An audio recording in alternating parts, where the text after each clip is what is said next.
Hey, good morning. Today is Wednesday, March the 13th, 2024, and the time now is 7:33 a.m. I had a talk yesterday, or I shot a video yesterday in which I talked about the situation that is happening in Liberia, such as the drive or the move to establish a war crimes court and an economic crimes court in Liberia, my country. And I want to expand on that or make some clarification, but also I want to first make some correction. Uh, One such correction will be that in the video I mentioned or I stated that Joseph Boakai uh, has been in office for less than a month. Actually, he has been in office for more than a month. That is because he assumed office on the 22nd of January 2024, which means that around the 22nd, 23rd of February should make him about a month. And now we are in March, okay, the 13th days of March, which is today. That means he has been in office for at least a month, 2 weeks, or a month, 2 to 3 weeks. Now, another correction that I want to make is that I stated in the video that equity is a word popular in international relations. That was a clear mistake. Equity, to my knowledge, uh, isn't a popular word or phrase in international relations. Now, I do uh, acknowledge the fact that in some cases it could be used, but equity is a thing in education. In fact, it is the buzzword now in education. Equality used to be the thing, but now equity is the thing. That is because in education, uh, it has been accepted that while equality may be good for all, because it is a great thing to have everyone on an equal playing field. However, being provided the equal playground doesn't necessarily mean everyone who is on that playground will be able to assess all the possibility equally.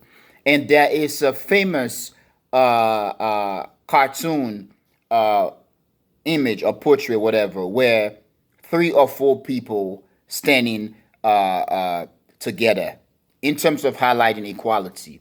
They are all standing on a flat surface and they all are different heights.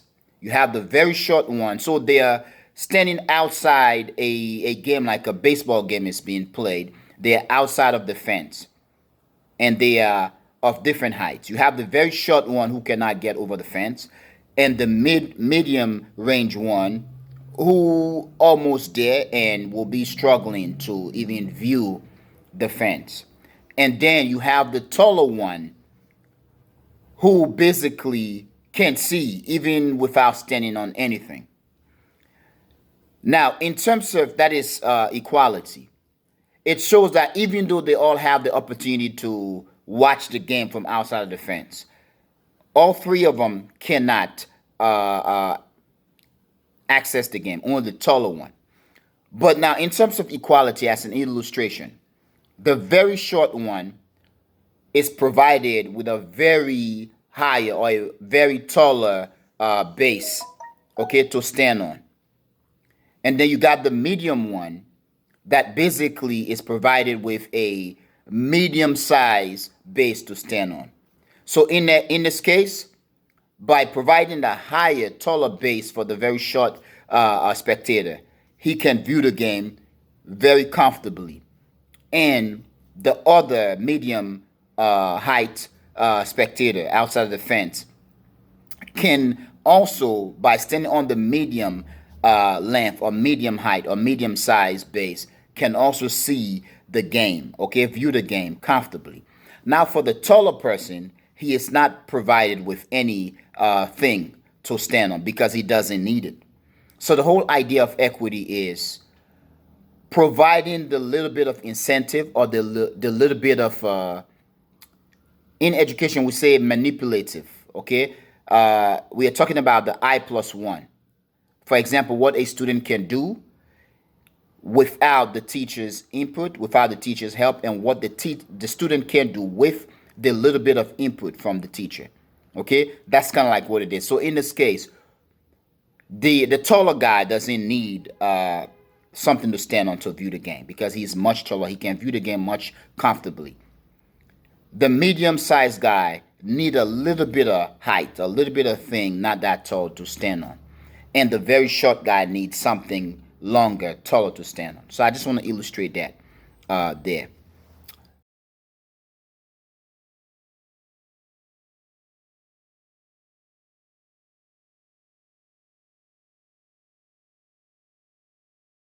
Now back to the whole conversation of yesterday. So I do still, but yesterday in the video I did stress that Liberia does not need a war crimes court or an economic crimes court, and the reason for this is because one, uh, I do believe that we need to begin to forgive one another in the country, but also as I read the articles, okay, as I listened to statements coming from Liberian politicians and from other Liberians, I can sense, I can feel the anger in their voice, okay? And this whole war crimes code, I believe one of the main thing or the main reason driving it is to go after the current senator, Prince Johnson, who is accused of several crimes, whether rape, torture, and all that sort of things. And there are also allegations that he may have killed some American citizen during the Liberian Civil War. So I feel like that should be we should try to forgive, but also Prince Johnson is a very powerful person in Liberian politics. Okay, coming from the Nimba County, and he has a very strong support over there. And he is not the only one who may have committed quote unquote crimes or who may be in the situation where others, based on all the allegations, they should go after them. So going after Prince Johnson could mean going after everybody. And when people feel threatened, they could do a whole lot of nonsense. Already in Africa right now, we almost last summer 2023, we almost had a massive war in West Africa because I witnessed many in the West and even some Africans who just want to talk were pushing ECOWAS to go and invade Niger because the military basically ousted President Bazoum. Even though the people in Niger were jumping around, glad, saying, yes, we want this guy out. ECOWAS was being egged by Western countries to go and basically invade Niger. Currently, the situation in Congo, at least since slavery, since the Industrial Revolution slash the existence of King Leopold, the Congolese have been going through a lot. Right now, we have genocide going on in Congo. We have the stability or instability in Sudan. We have the possibility that Western countries could be going after South Africa for having filed a suit, okay, against Israel. We have the situation in Ethiopia, okay, and I do believe Ethiopia is one country that Africans should prevent it from sliding into a civil war. Ethiopia is symbolically important for African culture and African consciousness. You have situation in Ethiopia. You have situation between Ethiopia and Somalia. In addition, you have the various situation in the various African countries. Nigeria, the biggest elephant in the room, basically has its arms. Sorry, basically has its arms tied behind its back. Nigeria has its internal problem. Liberia has other internal problem. My fear is that by going after Prince Johnson or going after quote unquote criminals now, it could lead to anger and more destabilization. So I feel like the talk that Liberian politicians are just carrying out about this economic crimes codes and war crimes code, it is inflaming a situation in a country that is still ripe for any negative possibility. So far, we have those ex-combatants who were child soldiers. Many of them now are grown men. They are not receiving the adequate treatment from their post-traumatic syndrome. And even Liberian victims of the civil wars. There are people in Liberia, okay? I've come across Liberian people, especially women, when you mention war, they start crying because it triggers memory of them having to watch their daughters raped, their husband killed, their sons taken away from them only to die as child soldier. So we don't want to inflame the current situation in the country to start more war. So this is the reason why I think Liberia need to be very careful. And Joseph Boakai, he's a new president. Now he's an old man.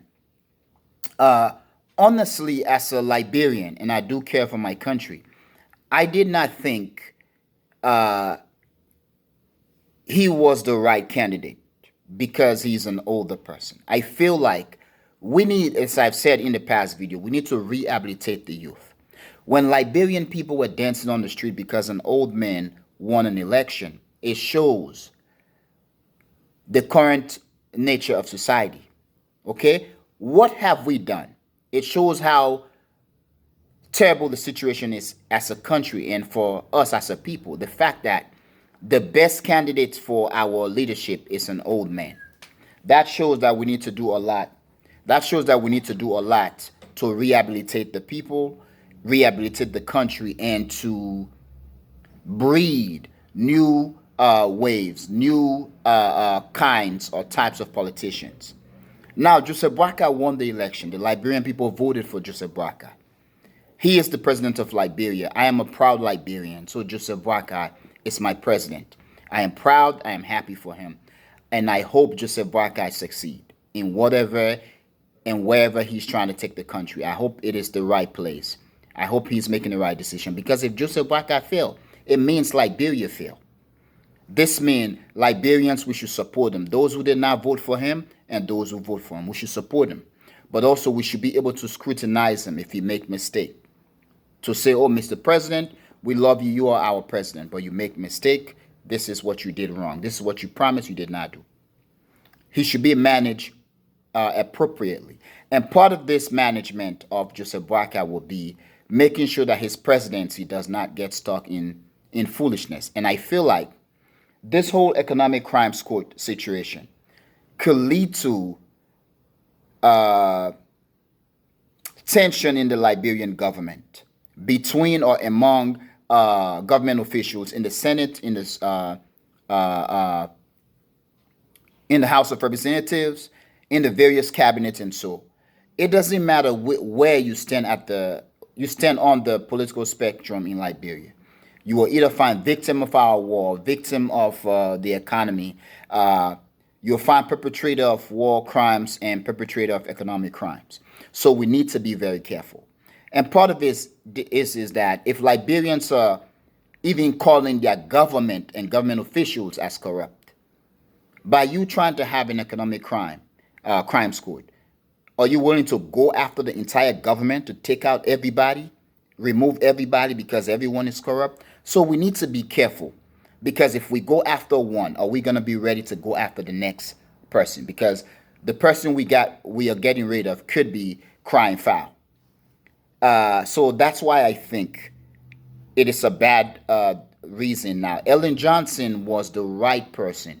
She would have been much more successful had she been the one to, quote unquote, go after the economic and war criminals, quote unquote. Now, in terms of the economic crimes court, we should fight corruption, which Joseph Boakai did pledge to do, and I hope he does that in a very strategic way, and he galvanized society and other people in government, okay, to support his effort. However, putting the whole idea of economic crimes court and war crimes court together in a sentence, it's even a bad thing because we don't want to make this situation like we are going out an all-out war against those who are our enemy on the political spectrum. Because to an extent, this is what I am feeling. And when you hear Liberians talk, you can feel the negativity. You can feel the anger. Our people are angry, whether it was the result of our civil war, the result of the current economic situation in our country. And it's the case throughout Africa. Our youth are tired. Our women are giving birth. Our moms, our sisters, our aunts are giving birth on the floor. They are dying of childbirth. Young babies are dying. Our streets are dirty. The youth don't have work. The youth don't have jobs. However, as I said yesterday, we need to act strategically and not on impulse. We need to weigh the pros and cons first.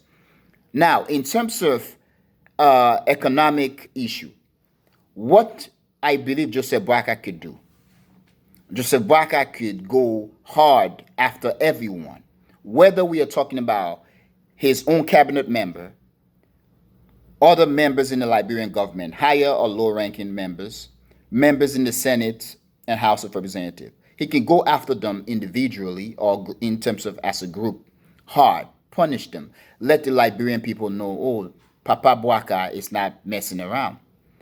But also in doing that, he has to make investment. He has to invest in the education system. Okay? He has to maybe work on bringing the price of education because people pay for school. He has to work on extending where Ellen Johnson left off, Judge Weah took over, and Judge Weah left off. He has to do that.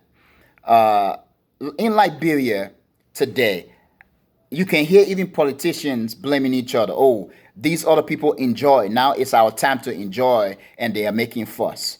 I know Pierre Lumumba stressed that in Africa, when you win election into a political office, it is like you've won a lottery. It is shameful, but it's reality. So Joseph Boakai could go after corruption strategically, but in going after individuals or groups in the government who are quote unquote corrupt, he needs to be making investment. People need to be working. If you are just going after guys, quote unquote, who are corrupt, you end up bringing the Boakai government into a continuous battle, a continuous warfare with other members of the government or in Liberian society, which could get the president now stuck, or it's his government stuck in the hala without any investment in public betterment. In that case, Joseph Boakai could find his government in a very bad water with the Liberian people. So he needs to be very strategic. And yeah, that's one thing I want to stress out there. But I feel like if we are going to move forward with this whole economic and most especially international / war crimes court, we need to be very careful and consider the fact that Liberia could be losing its sovereignty. We do not want to create tension in Liberia while the entire Africa is dealing with tension in various countries, whether to prevent us from backsliding into the destabilization era in Liberian politics, or whether getting ourselves in a situation where we will not be competent or effective enough to help other African countries mediate their attention. We need to consider all this in terms of moving forward. But once again, I hope the president, Joseph Boakai, I hope he does his best for his country, for my country, Liberia. The Liberian people voted for him. The Liberian people gave him their trust. We need to continue to pray for him and hope that he does his best, but his true best for the country in terms of in the positive light. Because if he succeed, Liberia succeed. If he does not succeed, Liberia fails. I'm going to end here. Thank you very much for watching. Peace.